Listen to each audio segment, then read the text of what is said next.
Hey there, so I'm a little late on this, but I wanted to talk about it because, on my main channel I talk mainly about Nintendo, and sometimes I forget, yeah, I have a second channel. And so this is kind of a main channel style video, but we're going to be talking about all the game announcements that happened for Summer Game Fest, the Xbox Showcase. I think there was a State of Play, I don't remember, I don't care. I don't even know what I'm going to title this video. I'll think of something, but it's kind of hard to title it when there's like no E3 around.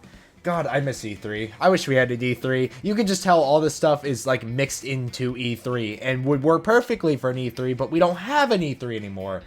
So yeah, we have to deal with this. And this video is being recorded June 10th, by the way. So if there's a Nintendo Direct that happens, sorry, I just happened to miss it and Nintendo decided to not do it until after this video.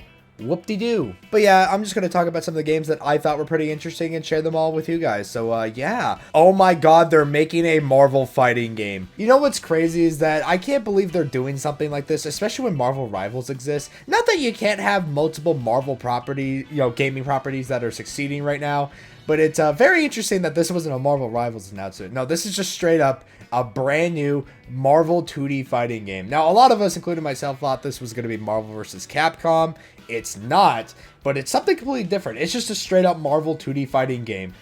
But it probably has some of the greatest visuals I have ever seen. There's going to be another 2D fighting game coming up with some really good visuals as well. But this game's visuals are something else. This is definitely a topic for another video on how the gaming industry is we kind of already reached the peak in terms of visual fidelity. And so now companies are trying to make their games look as stylized as possible, make them stand out from the crowd. And let me just say, this game stood out from the crowd. I'm not the biggest fighting game guy, so I can't tell you, what's going on, what kind of combos are going on, what the character's going to play like here. But man, we look at all these Marvel characters. We got an interesting starting out roster, though. We got Iron Man, Captain America, Ghost Rider, Miss Marvel, Storm, and Doctor Doom. Maybe there's another one there I might have forgot. But yeah, that's the characters that were showcased with this game. And, despite not knowing much about it, I am so pumped about the idea. Just the fact that we're getting one of these, way after Marvel vs. Capcom, I think it's so cool. I think the fighting game community is definitely going to love this game, and I cannot wait to see more about this game. But it comes out in 2026, so I can't play it until then, and it's like holding a carrot in front of me and, making me run for it. Ugh, I hate it. There's a reason I recorded the Xbox game showcase right after, and it's because of this freaking trailer right here. Sonic Crossworlds. I am not the biggest Sonic racing guy. Okay, let me make that clear. If I were to choose between Mario Kart or Sonic Racing, it's gonna be Mario Kart any day of the week. But let me just say, this trailer made me go from not caring about this game to all of a sudden I'm going to be a day one buyer to play as Hatsune Miku. Oh my goodness. So apparently this DLC pass got leaked a little bit. Apparently, I heard that it got leaked. I didn't know who was in the leak. Again, I wish I was recording because my reaction, people can vouch. The people I was in VC with watching this, they can vouch. I was losing my goddamn mind. I'm so mad I wasn't recording it. But yeah, Hatsune Miku caught me off guard. Ichiban, I didn't know his name, so I just called him the Yakuza guy. And then Joker Persona 5.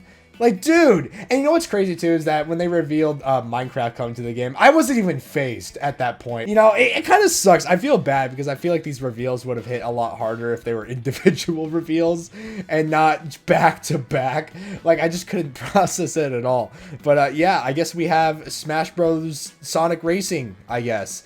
They have a whole, like, freaking Racers pass and everything for this game. Absolutely insane. But needless to say, I'm excited to play this game. I don't know how the other previous Sonic racing games are, but you know what? I will give it a shot. Why the heck not, Alright, now this one I'm going to be quite brief on because the trailer was quite brief. But Persona 4 Revival, the Persona 4 remake that's been leaked and or rumored and or pretty much spoiled by the voice actors coming out and saying they're not going to reprise the role in the remake. Yeah, it finally got revealed in the Xbox Showcase. Yeah, there's not much to say about it. I will say the trailer itself was kind of the most fine, here's your trailer I've ever watched in my life. Goodness gracious. Like, I'm really happy this game exists. I cannot wait to get it. I will be a day one Persona 4 Revival owner. But, oh my goodness, the trailer was so lame. It just seemed like they were not ready to reveal this thing. And the visuals show that as well. A lot of people are saying, oh my god, this looks like Mario if you put him in the Unreal Engine.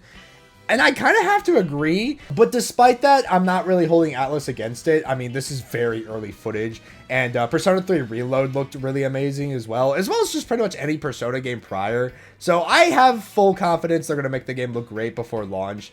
You know, it's just a trailer, guys. Gameplay footage is not final. It literally says at the bottom of the trailer, guys. I don't think it's that big of a deal. All right, now this one's really funny. I'm probably the only person excited for this game, but they announced Call of Duty Black Ops 7. Dude, the trailer for it was mad weird. They showed this like butterfly running around, this whole like high-tech lab and whatnot. And I didn't know what the hell the game was until they showed off the logo. And I heard the word Menendez. Now, if you guys don't know, Menendez was the villain of Call of Duty Black Ops 2. Sorry, I'm going to get into my Black Ops 2 fanboying moment. But this game is a sequel to Black Ops 2. This game takes place in 2035, 10 years after Black Ops 2. Oh my god, I'm so excited. I'm so excited. The characters look very different. I can show their, comparisons on screen. They look very different from their counterparts from Black Ops 2. But yeah, I'm really excited because it's a sequel to one of my favorite stories in gaming. I really enjoyed it a lot. I think Raul Menendez, the villain or whatever, one of my favorite villains in all of gaming media. I think he's really badass, and he aura farms every 5 seconds he's on screen. Hell, he was even aura farming in the trailer he was in. That being said, however, even though I'm personally excited about it, I do need to address the fact that this game's coming very shortly after Black Ops 6. Now, we don't know a release date for this game, and we don't know if it's coming out in 2026 or later this year. But even if it is coming out next year, though, it is still so freaking soon, right after Black Ops 6. Now, I will say, even though I enjoyed Black Ops 6 a lot, I will say I didn't like it that much. So, while I am really excited for the next game and whatnot, it is still very soon. And it's so crazy too, because Black Ops 6 has like a battle pass and it has like seasons and everything. So it's so crazy that they're kind of like jumping ship and abandoning support for that game. And I just feel horrible for all the people who invested so much time and money into Black Ops 6 only for this game to get announced. But we'll see. They're going to obviously talk more about this game later in the summertime. So we'll see if this game even does come out this year. But even if it doesn't, the fact that they're just announcing a brand new game and pulling the plug on support for Black Ops 6 so soon, yeah, I can't help but feel bad for dedicated Black Ops 6 players. Alright, but definitely on a more positive, less, controversial note, Super Meat Boy 3D. Now, I have never played the Super Meat Boy series. I don't know, how insanely rage baiting that these games can be, or rage intensive. I don't know why I'm saying rage baiting. The modern brain rot's got to me. But I've never played a Meat Boy game before. But this might be the first one I try. Yeah, I never thought about Meat Boy in 3D, but this trailer sure came as a surprise. And now that the concept has been introduced, I'm really excited to try it. Though I will say, I can't be the only one who also got jumped by the beginning by the fact that he kind of came out of a warp pipe, like a Mario Bros. Warp pipe. Even the Xbox Twitter account was joking about it as well. I don't know. I think that's hilarious. But yeah, not really much to say about this other than, wow, we got a, 2D Kirby to Forgotten Land situation here, and I think that's really cool. Cannot wait to play this game. Kind of similar to what I say with Marvel Tokon Fighting Souls, we have Invincible Versus. I think the name's kind of stupid, but, it might be temporary. Who knows? But yeah, they're making a fighting game based on the universe of Invincible, the TV show. And it's so stylized and cool. And to be honest, I kind of thought it was an open world game of some sort. I did not think it was going to be a 2D game. The trailer kind of framed it like it was going to be something else. Not that I'm disappointed with it being a 2D fighting game, but I thought it was going to be something else. By the way the trailer's framed. But I'm happy with this as well, and I kind of can't wait to play it. I don't know how much mileage they're going to get out of the Invincible character roster. But hey, the fact we're getting a game like this, I think it speaks volumes on how strong the IP is and how confident they think they're going to be with it. So, I can't wait to try it. Yeah, I don't have much to say about it. I can't wait to play it. Yeah, there's a lot to look forward to. I know there's a lot of annoying things going on in the gaming industry right now in regards to tariffs or Xbox new handheld, etc., all that stuff.